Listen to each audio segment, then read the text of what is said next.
한번 따라 하실까요? 부르심의 이유. 부르심의 이유. 자, 고린도 교회를 창립했던 사도 바울이 에베소라고 하는 곳에서 또 다른 교회, 에베소라고 하는 교회를 열심히 세워가고 있었습니다.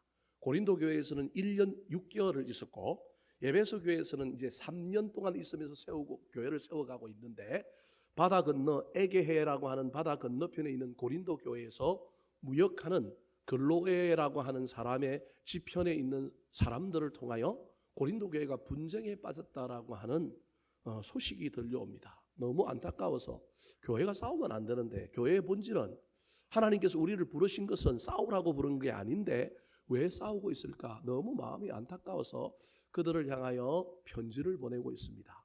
칭찬도 하고 기도도 하다가 이제는 그 분쟁을 해결하기 위하여 교훈을 주면서 깨닫고 정신 차리게 만들려고 하고 있는 내용들이 계속되고 있습니다.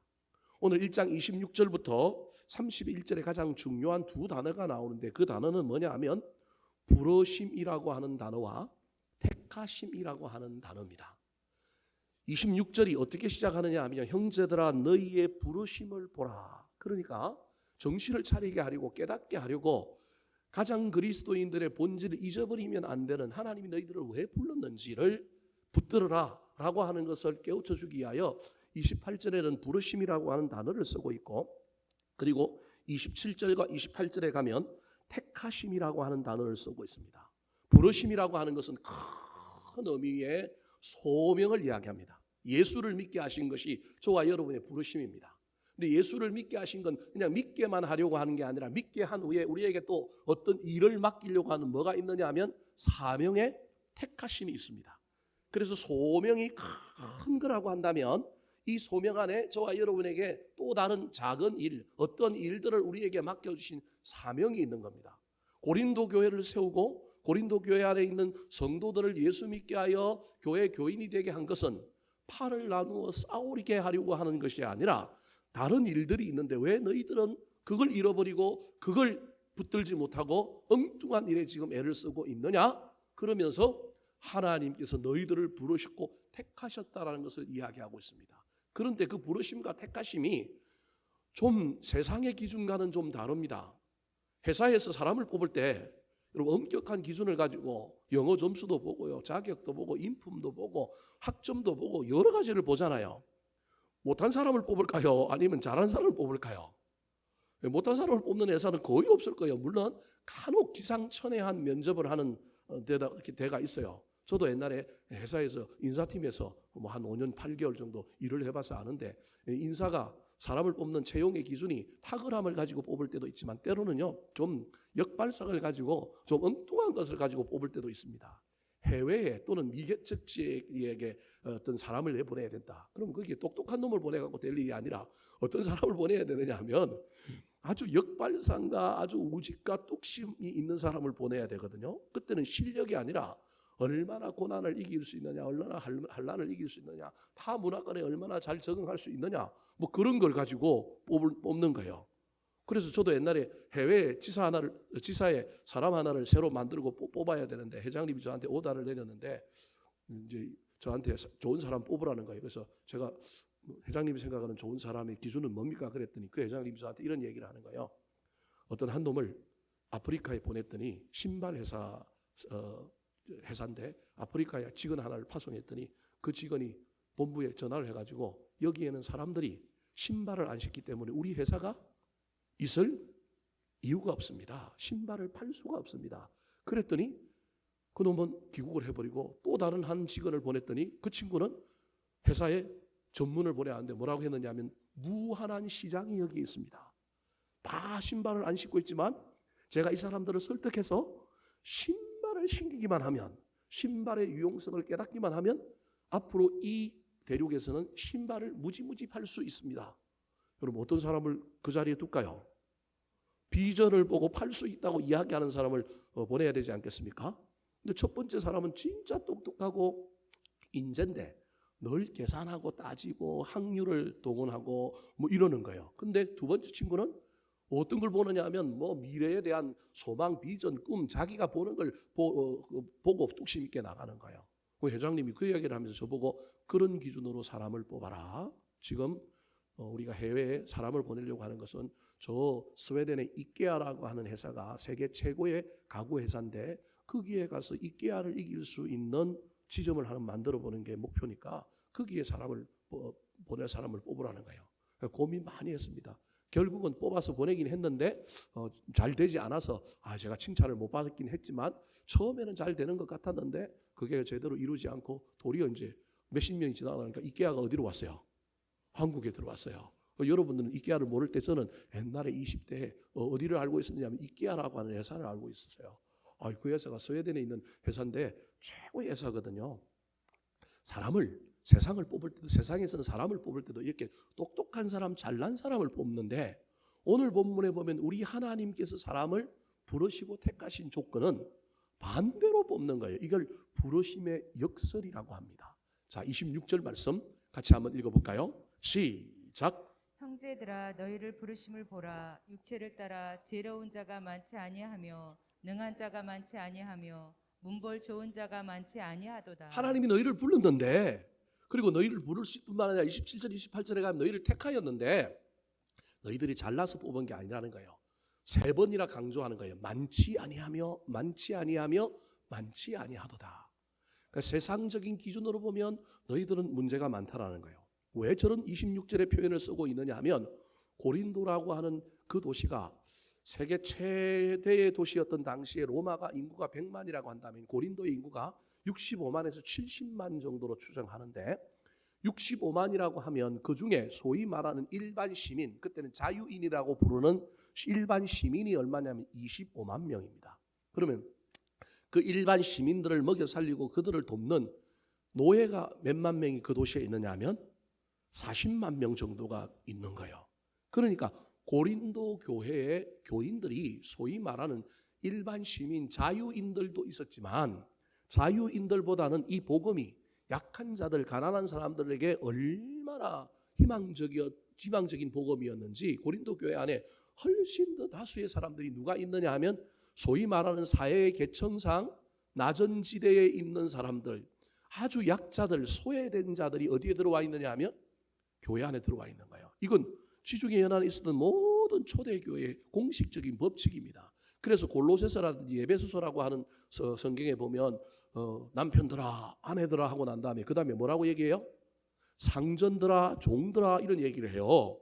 종들에 대한 이야기를 하고 있는, 종의 윤리를 이야기하고 있는 이유는 그 당시 교회 안에 상전도 주인도 있었을 뿐만 아니라 누구도 있었느냐 하면 종들도 있었던 거예요. 그러니까 초대교회는 계급에 의하여 통치되는 세상의 논리가 들어와 있는 것이 아니라 하나님 나라 방식으로 계층이 다 어울러져 있는 교회였다는 걸 알 수 있는 거예요. 그래서 예수 믿은 종은 달라야 되고 예수 믿는 상전, 즉 고용주도 달라야 된다라고 하는 그 윤리를 초대교회에 가르치고 있는 거예요. 고린도 교회도 알고 보면 훨씬 더 많은 숫자들의 사람들이 누구냐 하면 노예들인 거예요. 그 노예들이니까 당연히 교육을 못 받았을 가능성이 많으니까 지혜로운 자가 아닌 거예요. 그리고 뭘 배우고 그런 게 아니니까 능하지가 않고 아버지 엄마도 없는 고아일 가능성도 많으니까 문벌이 좋지 않은 거예요. 학벌과 가문이 좋지 않다는 말이 문벌이라는 거예요. 더 나아가서 27절과 28절에 보면요, 전부 연약하고 미약하고 미련하고 약한 사람들이 누구냐 하면 이 고린도 교회에 있는 교인들인데 하나님께서는 강한 자, 똑똑한 자를 부르신 것이 아니라 이런 자들을 불렀다. 이게 부르심의 역설입니다. 그럼 왜 불렀느냐 하면 너희들을 통하여 내가 할 일이 있어서 불렀는데, 내가 너희들을 부르고 택하여 그 할 일을 맡겼는데 너희들은 어찌하여 그 할 일을 소홀히 하고 지금 엉뚱하게 하지 말아야 할 일들 편을 가르고 팔을 나누어서 서로 파당을 짓고 싸우고 있느냐. 사랑하는 성도 여러분, 오늘날도 저와 여러분이 예수를 믿는 부르심을 받은 자로서 또 교회 안에서 또는 가정에서 또 사회생활 가운데 우리 주님께서 우리에게 맡겨주신 일들을 잘 분별하여 맡겨주신 일들을 감당하는 충성된 종들이 되었으면 좋겠습니다. 맡겨주지 않은 엉뚱한 일들을 내가 지금 혹시 하고 있지는 않은가.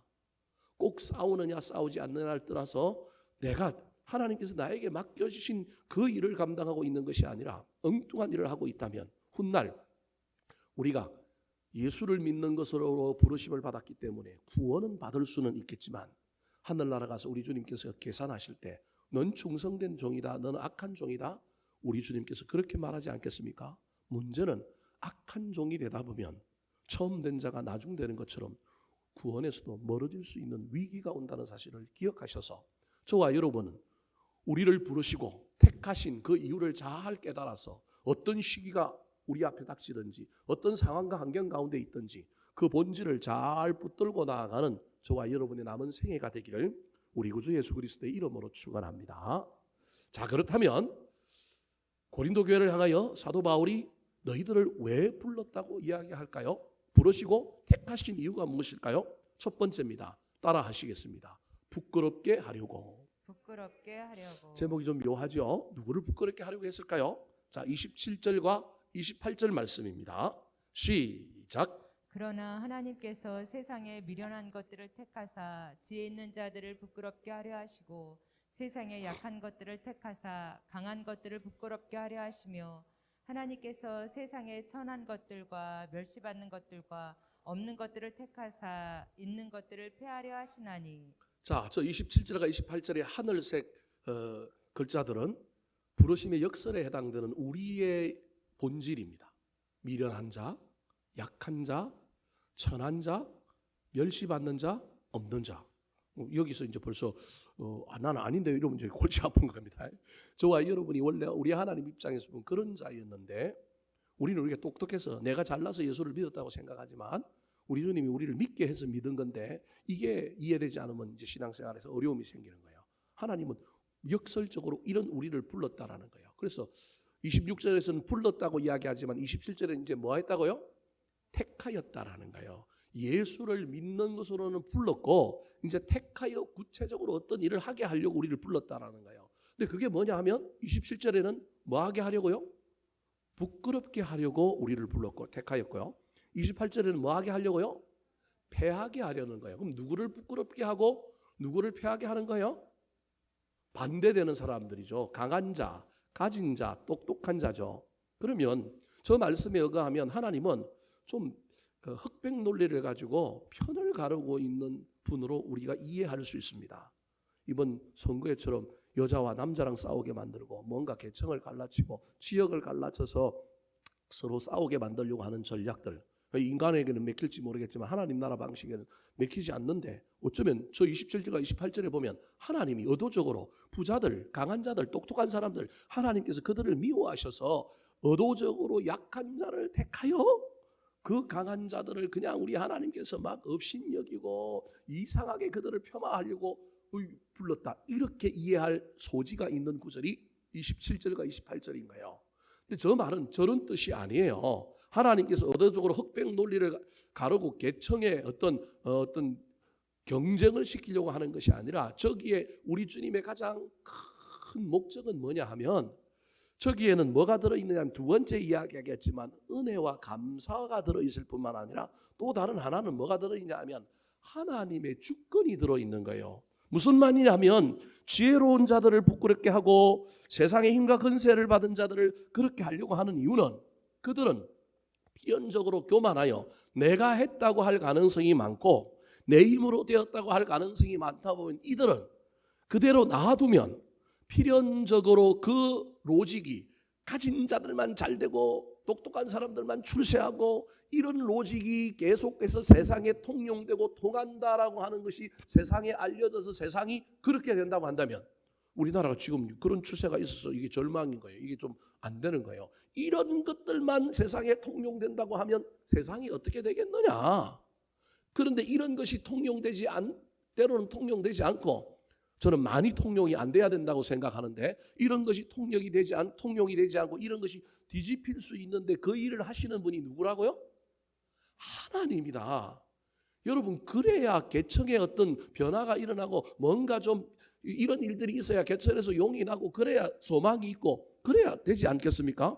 그래야 열심히 노력하는 사람들이 또는 애를 쓰는 사람이 잘 될 수 있다는 소망이 있지 않겠습니까? 그래서 하나님께서 지금 바울 사도를 통하여 고린도 교회 교인들에게 저 얘기를 하고 있는 건 하나님이 지금 세계를 어떻게 운영하고 있는지를 보여주는 거예요. 우리 하나님은 꼭 약한 자의 편을 들어주셔서 약한 자의 편만 드시고 강한 자는 미워하시는 게 아니고요. 제가 보기엔 51대 49로 강한 자보다는 약한 자의 훨씬 더 편을 들어주시는 분이 누구냐 하면 하나님이에요. 하나님 약자 편이라니까요. 그러나 우리가 생각하는 것처럼 99.9% 약자 편, 0.01% 강한 편, 이건 아니라는 거예요. 하나님은 시기에 따라서 때에 따라서 어느 누구 편도 들 수 있는 거예요. 중요한 건 훨씬 더 이쪽 편을 많이 드는 이유는 이 강한 자와 똑똑한 자, 가진 자들이 자꾸 그 로직에 의하여 살다 보면 그들의 삶에는 누가 없는 거예요? 하나님이 없는 거예요. 누구 힘으로 사는 거예요? 내 힘과 내 능력으로 산다라고 하는 이 잘못된 로직을, 이 법칙을, 이 가치관을 세상에 퍼뜨리고 자기들도 그걸 붙들고 살아감으로 말미암아 궁극적으로 자기들의 삶에는 누가 없는 거예요? 하나님이 없는 거라니까요. 우리 하나님이 제일 싫어하는 것이 그거라는 거예요. 그래서 강한 자들, 가진 자들을 의도적으로 미워해서 저렇게 이야기하는 것이 아니라 세상은 누가 다스린다? 하나님이 다스린다. 말도 안 되는 일들을 일으키시는 분이 누구다? 하나님이다. 그 말은 세상의 어떤 물리의 법칙, 세상의 어떤 법칙에 따라서 움직이면 법칙에 따라 움직이니 하나님이 필요 있어요? 없어요? 없단 말이에요. 근데 하나님이 여전히 살아계시고 하나님이 역사하실 뿐만 아니라 어떤 로직에 따라서 움직이는 어떤 그 법칙을 우리 하나님 깔끔히 부수겠다는 것이 아니라 우리가 살고 있는 이 지구에는 여러 가지 법칙에 의하여 움직입니다. 그럼에도 불구하고 때로는 그 법칙을 거스르시는 분이 누구라고요? 하나님이라는. 그때 하나님이 그 법칙을 거스르는 이유는 뭐냐 하면 교만한 자들을 뭐하게 하려고? 깨닫게 하고 겸손하게 만들고 누가 살아계심을 믿게 하려고? 하나님이 살아계심을 믿게 하려고. 또 나아가서는 연약한 자들, 소외된 자들이 뭘 가지게 만들려고? 소망과 희망을 가지게 만들려고. 그래서 처음부터 여러분 부자 엄마 아버지 밑에 태어나는 애들 계속 부가 세습되어서 그런 구조로 세상에 간다고 그러면 여러분 그거 뭐 살아갈 마음이 나겠어요? 나는 왜 이곳에 태어났나? 근데 우리 하나님이요 신기하게도 여러분 죄송합니다만 우리나라도 건설회사를 보면 여러분 50년 안에 건설회사들 중에 상위 몇 프로를 다스렸던 건설회사들이 50년 만에 없어진 건설회사들이 많아요. 여러분 잘 모를까요? 옛날에 신동아 건설 이런 건설회사도 얼마나 좋았어요. 지금 뭐 이름이 어디 있는지도 잘 모르잖아요. 회사들 기업들도요 그렇게 큰 재벌이었는데 지금 없어진 재벌들이 있는 거예요. 그러니까 우리 눈에는 아직도 가진 자들이 훨씬 더 출발선이 좋고 훨씬 더 잘 살게 그렇게 되어 있는 것 같고 세상에 그 이상한 법칙들이 계속해서 통용되는 것 같지만 여전히 하나님이 세상을 뭐 하신다고요? 다스린다. 그런데 그런 법칙을 우리 하나님께서 때로는 바꾸고 하나님이 살아계신다라고 하는 것을 세상에 보여주기 위해서는 하나님은 역발상으로 누굴 들어 사용하시느냐 하면 약한 자들을 들어서 때로는 강한 자들을 뭐하게 하는 거예요? 부끄럽게 하시는 일들을 통하여 내가 세상의 주인이다. 아직도 내가 세상을 다스리고 있다. 너희들이 이해하지 못하는 일들을 내가 일으킨다. 특별히 가진 자들이여 교만하면 안 된다. 구원에서 멀어질 수 있다. 그 얘기를 하려고 약한 자들을 써서 강한 자들을 부끄럽게 하려고 하는 것입니다. 사랑하는 성도 여러분, 부끄럽게 하려고 하는 것은 부끄러움을 느끼고 뭐 하게 하라는 거예요? 깨닫게 하려고 하는 것이 목적이 그 사람들을 없애려고 하는 목적이 아닙니다.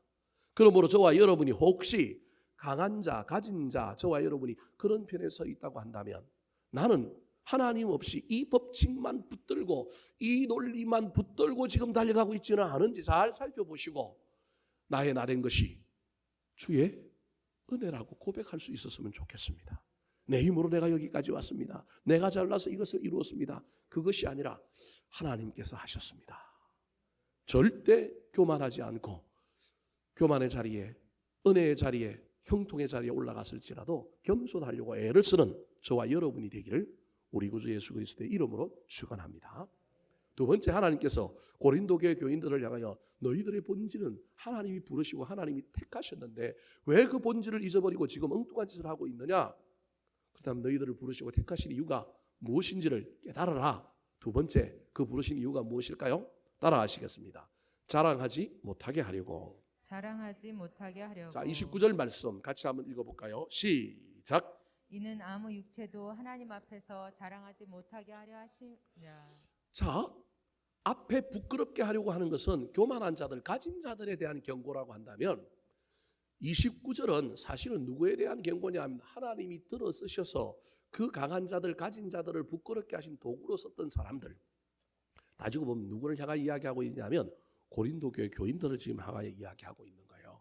그 당시 가진 자들이 로마라고 한다면, 귀족층이었다고 한다면, 그들에 대한 이야기가 첫 번째 이야기였다고 한다면, 두 번째 이야기는 이제는 누구를 향하여 이야기하고 있냐면 약한 자들을 통하여 너희들을 사용하여 그들을 부끄럽게 했는데 너희들이 지금 뭐 하고 있느냐는 거예요. 뭐 하고 있다라는 거예요. 자랑만 하고 있는 게 아니라 자랑질을 넘어서서 뭐 하고 있는 거예요. 싸우고 있잖아요, 고린도 교회 교인들이.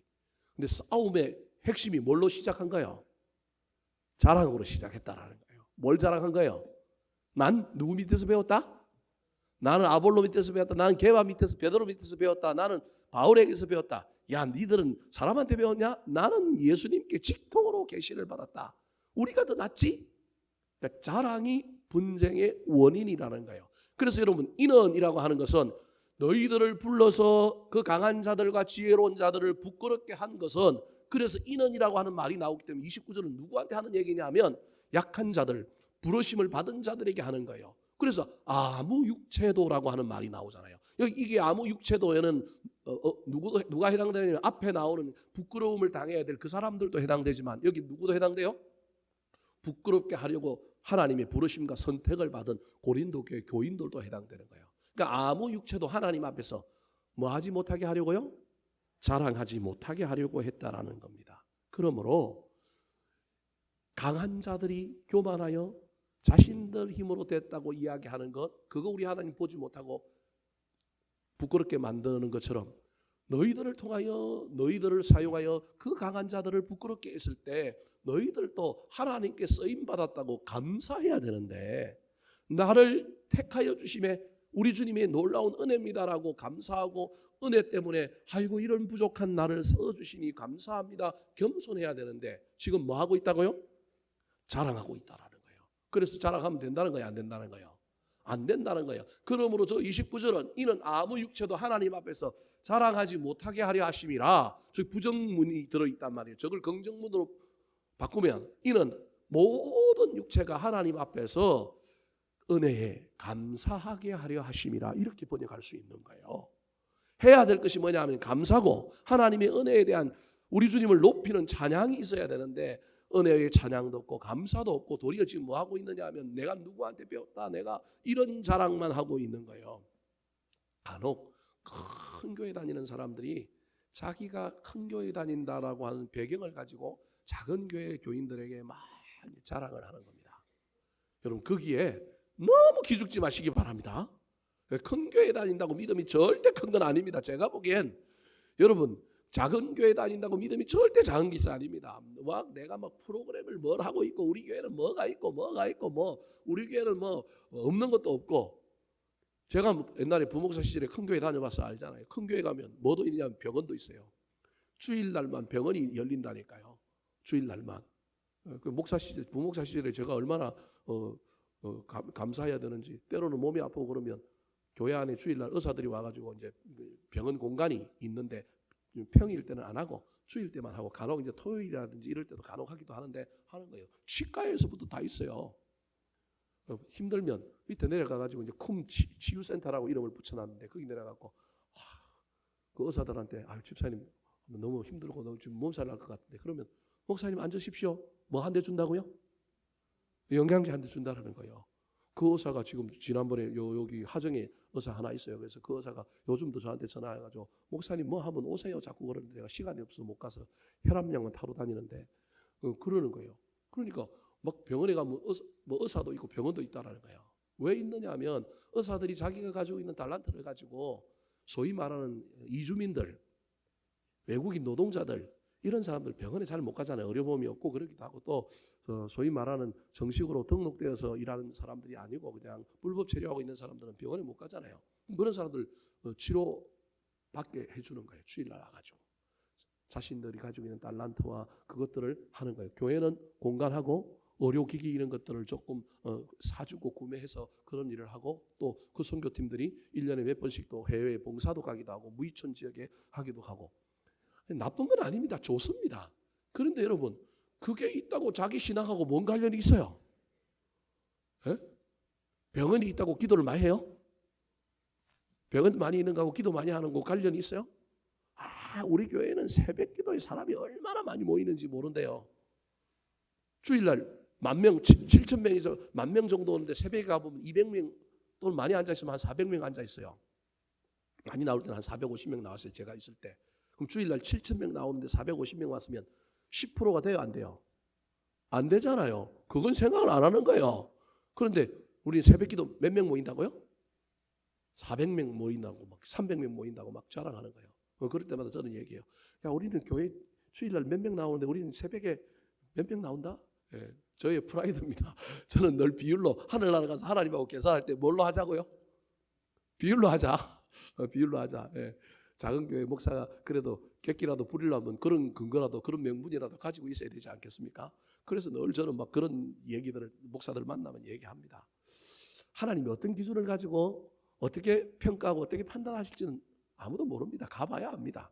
그럼에도 불구하고 저와 여러분이 자꾸 뭔가 있는 것 때문에 자랑하면 큰일 납니다.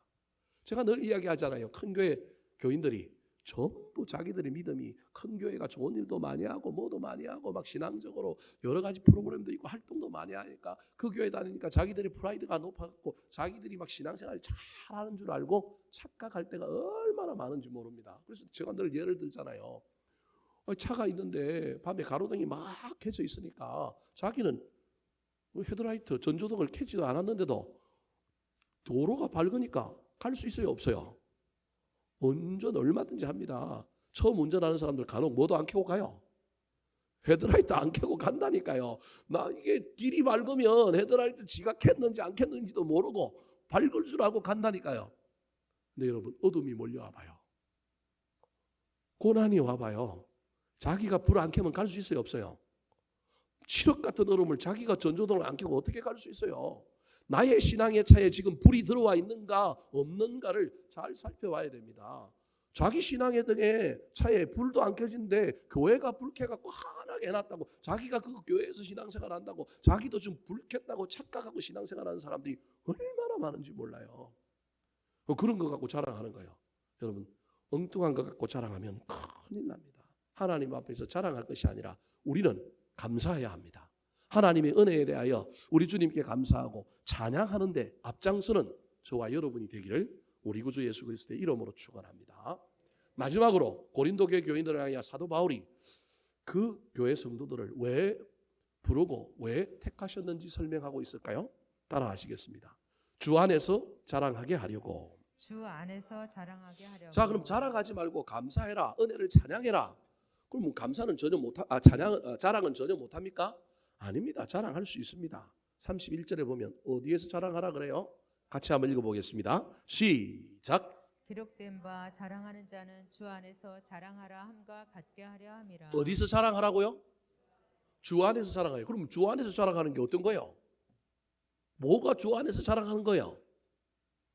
이런 걸 생각을 해야 돼요. 우리는 성경 구절을 알기는 아는데 이게 실제로 내 삶에는 어떻게 적용해야 될지를 생각을 해봐야 돼요. 주 안에서 자랑하는 게 어떤 걸까요? 여러 가지가 있겠지만 성경 전체를 통하여 제가 여러분에게 오늘 본문과 관련하여는 저는 두 가지만 여러분에게 이야기하려고 합니다. 주 안에서 자랑하라는 건 첫 번째는 주님을 자랑하라는 거예요. 두 번째는 내가 주님을 닮아가고 있다는 걸 자랑하라는 거예요. 그러니까 간단합니다. 뭐 여러 개가 있을 수 있지만 오늘 본문을 통하여 제가 여러분에게 주 안에서 자랑이라고 하는 건 구체적으로 어떤 의미냐? 누굴 자랑한다고요? 주님을 자랑하는 거예요. 두 번째는 뭘 자랑하는 거라고요? 내가 주님을 얼마만큼 닮아가고 있는가 그건 자랑해도 된다는 거예요. 그 근거가 어디에 있느냐면 30절에 있습니다. 30절. 자, 30절 말씀 같이 한번 읽어볼까요? 시작. 너희는 하나님으로부터 나서 그리스도 예수 안에 있고 예수는 하나님으로부터 나와서 우리에게 지혜와 의로움과 거룩함과 구원함이 되셨으니.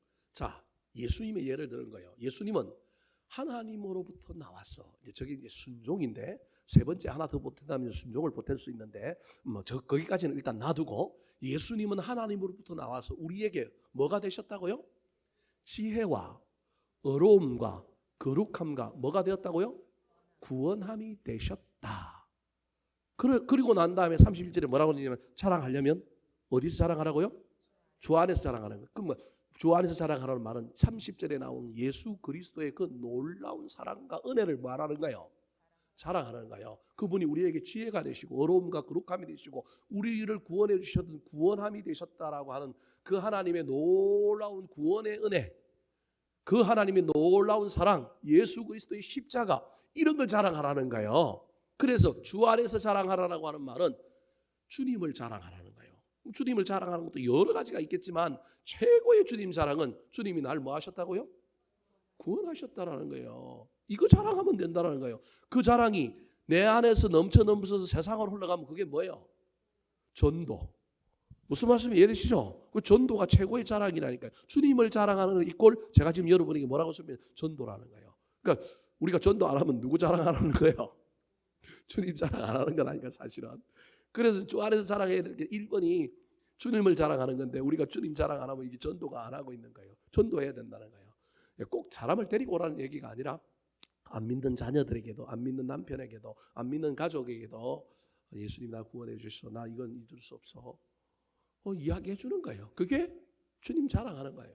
여러분 믿지 않는 자녀들에게 또는 믿지 않는 가족들에게, 친지들에게 주님 자랑하시기 바랍니다. 만났는데 누군가가 나한테 물어보면 주님 자랑하시기 바랍니다. 물론 듣기 싫어하는 사람이 있을 수 있는데 듣기 싫어하는 사람들에게 어떻게 해야 그 사람들에게 주님 자랑할 수 있을까요? 30절 다시 한번 보여주실까요? 자, 30절 다시 보면 뭐라고 얘기했냐면 그분이 우리에게 뭐가 되셨다고요? 지혜와 어려움과 거룩함과 뭐가 되셨다고요?